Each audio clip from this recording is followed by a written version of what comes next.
Merci de m'avoir passé la parole. Je voudrais d'abord remercier toutes les sœurs et tous les frères qui sont arrivés ce soir pour que nous échangions ensemble sur la thématique qui a été retenue par les organisateurs de cette soirée, organisateurs que nous félicitons au passage au regard de l'initiative prise et de la pertinence du thème choisi, thème consacré à la démocratie en Afrique et en particularité le cas du Gabon. Je voudrais, dès le départ, indiquer qu'il s'agit pour moi d'un échange et non pas d'un enseignement, d'une conférence en tant que telle. Il s'agira d'échanger sur cette thématique et on se passera de revenir sur l'historique du processus balbutiant et même un processus de temps en temps qui connaît un ensemble de syncopes, processus de démocratisation en Afrique, étant entendu qu'il y a une importante littérature déjà en la matière, comme venait de le rappeler tout à l'heure le maître des cérémonies, faisant référence par ailleurs au discours de la Bolle. Nous allons faire l'économie de tout cela et bien sûr je ne m'attarderai pas sur les différentes élections politiques qui ont eu lieu ou en Afrique ou au Gabon, pour se consacrer un peu spécialement sur le cas sui generis, unique à son genre, que constitue l'élection présidentielle de 2016 au Gabon. Élection présidentielle qui est unique en son genre, étant entendu que cette élection présidentielle a donné lieu à l'installation de ce qu'il est convenu d'appeler une junte politico-militaire à l'issue d'un processus qu'il faut qualifier de putsch électoral, d'un coup d'État militaro-politique qui a amené à installer à la tête du pays cette junte politico-militaire dont les effets sont particulièrement dévastateurs. Dévastateurs en République gabonaise, mais dévastateur également sur le plan international, parce que non seulement il y a l'exercice de la souveraineté populaire qui est refusé en République gabonaise, mais également s'ajoute la négation du droit international et même le questionnement particulier des droits fondamentaux de la personne humaine. C'est pour cela que, pour introduire cet échange, je pensais qu'il était bon, dans un premier temps, de rappeler les grands moments de ce coup d'État politico-militaire contre la démocratie et contre la souveraineté populaire du peuple gabonais. Et bien sûr, pour terminer dans une seconde partie, à essayer de démontrer comment le droit international est désormais très interrogé par ce qui se passe au Gabon et comment les droits fondamentaux de la personne humaine sont un processus de négation dans notre pays. Je suis satisfait qu'à côté de nous, il y ait un frère d'un pays voisin qui participe également comme conférencier à cet échange et nous le remercions. Nous le remercions d'avoir aussi accepté de venir échanger sur cette question qui concerne certes l'Afrique centrale, mais concerne en priorité le Gabon et le peuple gabonais. D'abord, l'installation de la junte politico-militaire et les effets sur le Gabon, sur la paix, la sécurité et la démocratie au Gabon.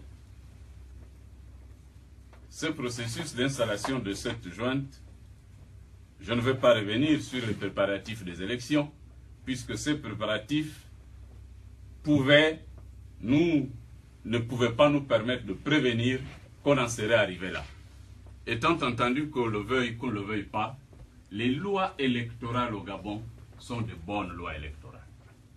Nous avons une loi électorale qui est particulièrement démocratique, où les dispositions ne fût-ce qu'en au-delà de la biométrie, mais les dispositions consistant, d'une part, à faire en sorte que nous puissions voter, que chaque électeur puisse voter avec 2 enveloppes à coller. Une enveloppe destinée au bulletin pour le candidat qu'on a choisi et une autre enveloppe destinée à jouer le rôle de poubelle pour mettre les bulletins des candidats qu'on n'a pas choisis est une première garantie réelle de l'exercice démocratique du libre choix du citoyen. Parce que par le passé, il était possible d'exiger d'un électeur de vous rapporter les bulletins des candidats qu'il n'a pas choisis pour apporter la preuve qu'il n'a pas voté ces candidats-là. Et les électeurs n'avaient qu'une seule possibilité, c'est simplement essayer de voter blanc pour ramener tous les bulletins et les montrer à la personne avec laquelle on avait un contrat particulier, rien que les bulletins de ses adversaires. Aujourd'hui, au regard de la législation électorale gabonaise, cela n'est plus possible. Donc c'est une garantie d'exercice de la liberté d'expression par le vote qui était garantie pour les citoyens gabonais. Et ce modèle d'enveloppe à coller n'existe quasiment pas dans le monde, en dehors du Gabon. Deuxième garantie, c'est que la législation électorale gabonaise fait en sorte que dès que le vote est terminé et que le dépouillement est effectué publiquement en présence des électeurs qui désirent bien y rester, les procès-verbaux sont remplis, séance tenante, en autant d'exemplaires qu'il y a des candidats et en autant d'exemplaires qu'il y a les destinataires dans le processus d'organisation et de proclamation des résultats. Au point où, lorsque chaque bureau de vote termine, le représentant de chaque candidat dispose immédiatement et en public d'une copie originale du bulletin, plutôt d'une copie originale du procès verbal.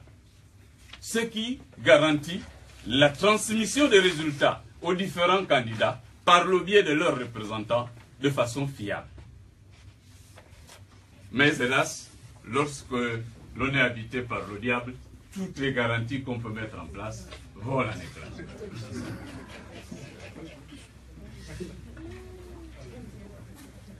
Ça, c'était à titre préliminaire. Maintenant, ce processus électoral organisé comme tel nous amène à un processus de transmission de résultats, bureau de vote par bureau de vote, vers les commissions locales, provinciales, nationales, électorales, et puis qu'on puisse nous dire, non, il y aurait eu tripatouillage. Accusation de fraude venant du candidat Jean Ping, accusant Ali Bongo Ndiba qui a eu fraude au niveau de la province du Haut-Togo, mais accusation également de fraude venant curieusement d'un pouvoir accusant l'opposition d'avoir organisé la fraude, alors même que tout pouvoir a pour mission d'assurer la sécurité des personnes et des biens, également assurer la sécurité et la sincérité des votes. Et qu'on puisse demander au ministre de la Justice d'aller à la télévision, aller annoncer que la transmission des résultats par voie électronique de l'intérieur du pays vers la commission électorale a fait l'objet d'un piratage pareil à cœur. Des surcroît ivoiriens, donc africains comme nous tous, et qui serait un champion en informatique capable de trafiquer informatiquement des résultats qui ne sont pas transmis informatiquement.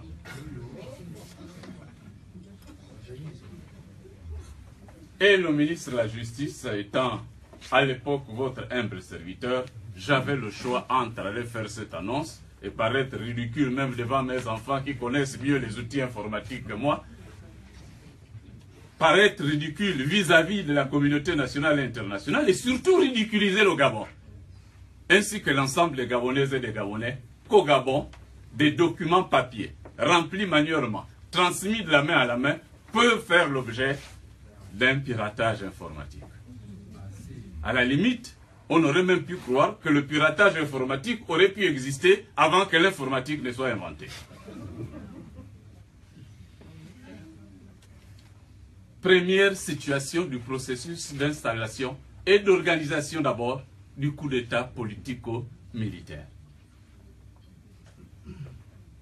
Cela n'ayant pas été fait, nous avions pensé qu'il fallait non seulement convaincre de la nécessité qu'il ne peut pas y avoir trafic, plutôt piratage des résultats non transmis informatiquement, mais encore, nous avions proposé au président Ali Bongo Ondimba d'accepter qu'on puisse procéder à un comptage transparent devant témoins, témoins observateurs internationaux de l'Union africaine, témoins, représentants de l'opposition, représentants de la majorité, de sorte que les accusations croisées de fraude ne puissent pas donner lieu à une contestation de nature à compromettre la paix et la sécurité, paix qui demeurait pour le moment un peu la caractéristique principale du Gabon.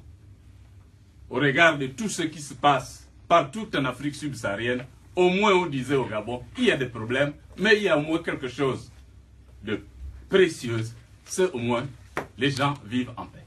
Et que cette paix, s'il est menacée, c'est malheureusement la dernière chose qui restait pour le Gabon, pour les Gabonaises et les Gabonais, qu'on était en train de vouloir compromettre parce qu'il faut penser qu'il y aurait un cas.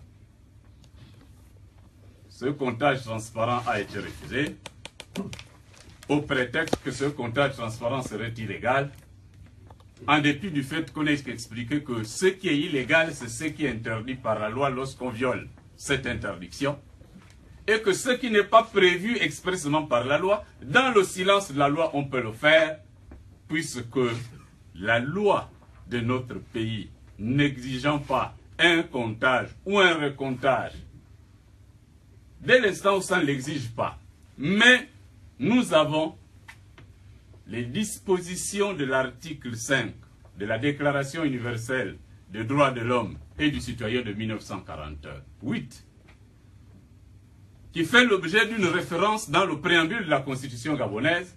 Et dès l'instant où le préambule de la Constitution gabonaise fait référence aux dispositions de la Déclaration universelle des droits de l'homme, cette référence et le préambule de la Constitution, plus les autres références contenues dans ce préambule, constituent ce qu'on appelle un bloc de constitutionnalité. Et à partir de ce moment, cet article 5 dit clairement que la loi ne peut interdire que ce qui peut nuire à la société. Et au deuxième alinéa, ajoute, on ne peut empêcher rien que ce qui est interdit par la loi. On a expliqué tout cela au président Ali, entouré de quelques fondamentalistes politiques, qui, en raison de l'inexpérience politique, pensent que, parce qu'on est en politique, on peut se permettre tout, quitte à mettre en péril la paix et la sécurité au Gabon, la paix et la sécurité des Gabonaises et des Gabonais.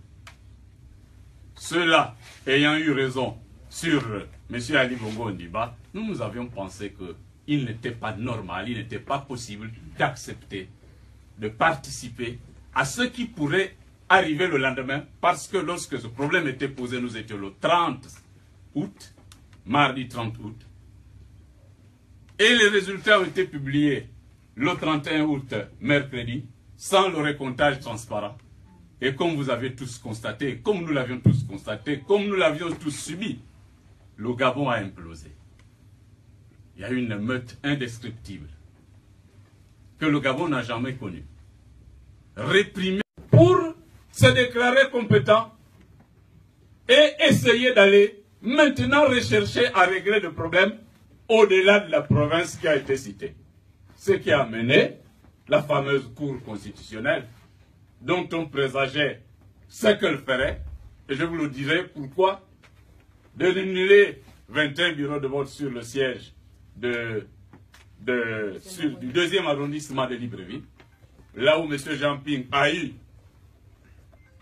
des suffrages particulièrement abondants, parce qu'en réduisant le taux de participation truqué du Haut-Ogoué, puisqu'il ne pouvait pas faire autrement, il fallait contrebalancer par l'annulation des suffrages du côté de M. Jean Ping et maintenir à cet effet une majorité mécanique, une majorité juridictionnelle et non plus populaire en faveur de M. Ali Bongo Ondimba.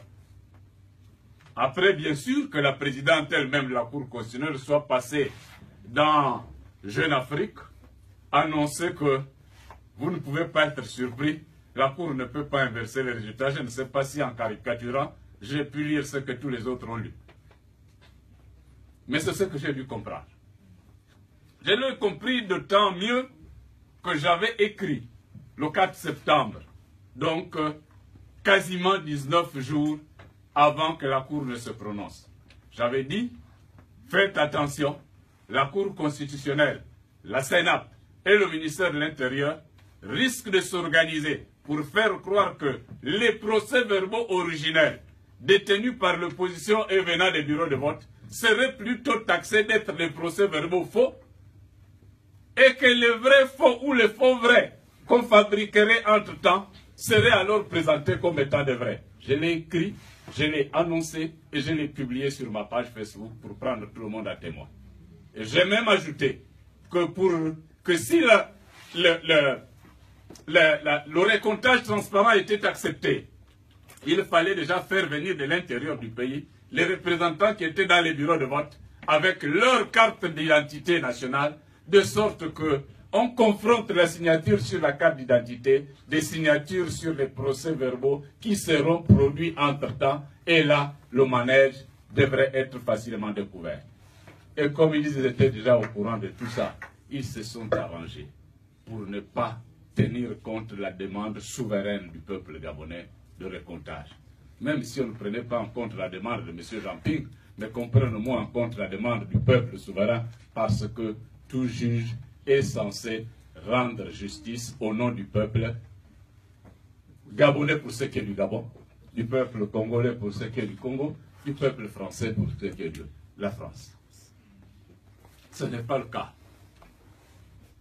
La Cour constitutionnelle s'est érigée et on entend les gens dire la décision souveraine de la Cour constitutionnelle. Mais une décision ne peut être souveraine que lorsqu'elle est l'émanation d'un souverain ou l'émanation d'un représentant choisi par le peuple souverain.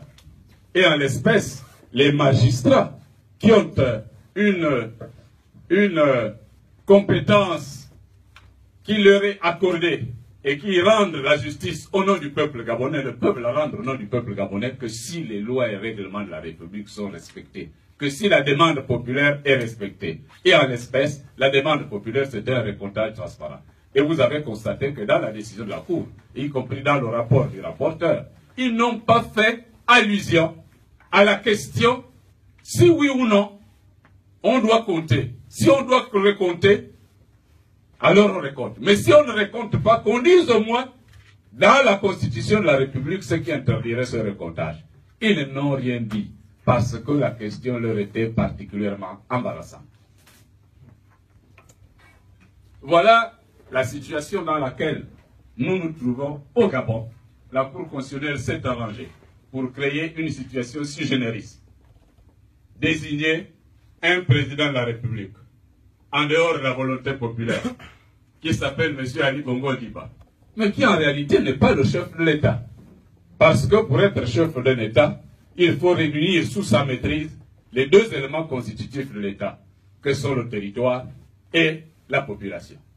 Il a la maîtrise du territoire, la maîtrise militaire du territoire, militaire renforcée par les mercenaires, mais n'a pas la maîtrise du peuple gabonais.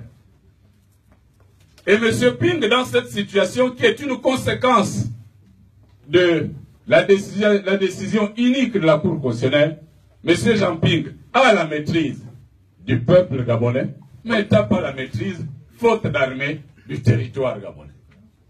Alors, qui représente le Gabon? On a été un peu heureux de constater que ni l'un ni l'autre, personne n'a pu se rendre au dernier sommet extraordinaire de l'Union africaine à Lomé.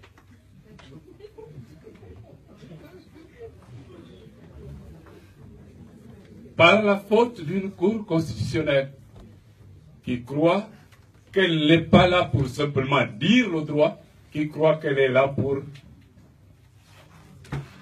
devenir une sorte de faiseur de loi. Cette situation a eu pour conséquence fondamentale, d'une part, le questionnement du droit international. Questionnement du droit international à deux niveaux. Le premier niveau, c'est l'application de bonne foi des traités. Le principe pacta sunt servanda n'a pas été pris en compte par les autorités gabonaises, qui ont signé un protocole d'accord avec l'Union européenne pour envoyer les observateurs de l'Union européenne.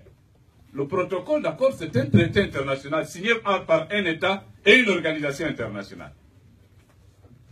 Et dans ce protocole d'accord, il est écrit clairement que les observateurs de l'Union européenne doivent avoir accès aux administrations et aux données durant tout le processus électoral, donc jusqu'à la proclamation. Ils n'ont pas eu un accès suffisant aux administrations chargées des élections. Ils n'ont pas eu accès aux données. Et tous, vous avez suivi ce qui est dit à cet effet. On pourra revenir dans le détail tout à l'heure s'il y a quelques questions. Plus grave, ils n'ont pas eu accès à la Cour constitutionnelle parce qu'avant que la Cour constitutionnelle même n'examine les situations, les observateurs de la Cour constitutionnelle ont été menacés et ont dû fuir du Gabon. On en reviendra tout à l'heure. Le deuxième questionnement du droit international, c'est que l'Union européenne et le Gabon sont liés non pas par un accord bilatéral, seulement qu'est l'accord ad hoc du protocole d'accord pour la circonstance des élections. Mais le Gabon est lié à l'Union européenne dans le cadre des ACP et de l'Union européenne. Et dans le cas des ACPIE, nous sommes liés par l'accord de Cotonou qui contient en son sein une conditionnalité politique. Cette conditionnalité politique fait en sorte que les droits de l'homme, l'état des droits et la démocratie, ce sont des clauses éléments essentiels. Lesquelles clauses, lorsqu'elles ne sont pas respectées, entraînent immédiatement des sanctions. Et malheureusement, le Gabon ne l'a pas respecté cela. Mais plus grave, il y a la négation des droits de l'homme au Gabon. Tous les droits individuels, principalement. On va en énumérer tout à l'heure. Mais lorsqu'on vient bombarder des gens civils avec des avions militaires, des hélicoptères militaires, lorsqu'on rentre dans les maisons de gens, de nuit comme de jour, procéder à des enlèvements, là où la loi et tous les textes du monde disent que les perquisitions, ne fût-ce que la simple perquisition, on ne peut la faire pour violer le domicile de quelqu'un que de jour, même si c'est en procédure judiciaire, et qu'on doit le faire exclusivement en procédure judiciaire et non pas autrement. Tout ça, ce n'est pas respecté. Ensuite, les exécutions sommaires. Le commandant Agaya, exécuté dans son domicile, parce qu'il ne chantait pas les louanges. Robert Sonnet, exécuté à son domicile. Un homme d'affaires. Des personnalités de l'opposition, des ONG, des syndicats, enlevés dans leur maison, déportés et portés disparus jusqu'à ce jour, ou emprisonnés, comme le député Bertrand Zibi, par le simple fait qu'il a décidé de démissionner. Mais mon vieux, on n'a même plus la liberté de démissionner. Moi, je ne parle pas de mon cas. Celui-là, il n'est pas si grave. Je savais le jour où je démissionnais à quoi je m'exposais. Je savais le jour où je contredisais M. Ali Bongo Ondimba à quoi je m'exposais. Mais je l'ai fait parce que ma vie ne compte pas plus que celle de tout un peuple. Et que les privilèges personnels ne peuvent pas me faire oublier qu'il est bon plutôt de privilégier le peuple là où le peuple est menacé. Je ne vais pas être suffisamment long. Tout à l'heure, on peut aller en détail dans les questions. Je voudrais m'arrêter là et simplement pour dire que s'il était, on était appelé à conclure, on devrait simplement se poser la question aujourd'hui de savoir, devant la situation particulièrement grave, de négation de la souveraineté d'un peuple, mais également de négation du droit international et des droits fondamentaux de la personne humaine, est-ce que le peuple souverain gabonais ne devrait pas travailler de concert avec la communauté internationale, de sorte que chacun puisse trouver son compte? Le compte du peuple gabonais qui verrait sa souveraineté restaurée d'une façon comme d'une autre. Et c'est ce que nous essayons de faire dans le cadre de l'ONG Unité, qui est mon nouveau cadre de réflexion et d'action. Mais la communauté internationale aussi aurait tout à gagner à faire triompher le droit international, et particulièrement l'Union européenne. Après avoir été pourchassés comme l'ont été ces observateurs internationaux par un régime tortionnaire au Gabon, dans quel autre pays les observateurs de l'Union européenne auraient encore la crédibilité d'y aller sans être pourchassés? Est-ce que nous tous, nous n'avions pas intérêt de tous les côtés de nous battre pour que le droit triomphe que les droits de l'homme soient préservés, que la paix, la sécurité, la démocratie puissent régner au Gabon et en Afrique. C'est sur ce questionnement que je termine ce propos. Je vous remercie.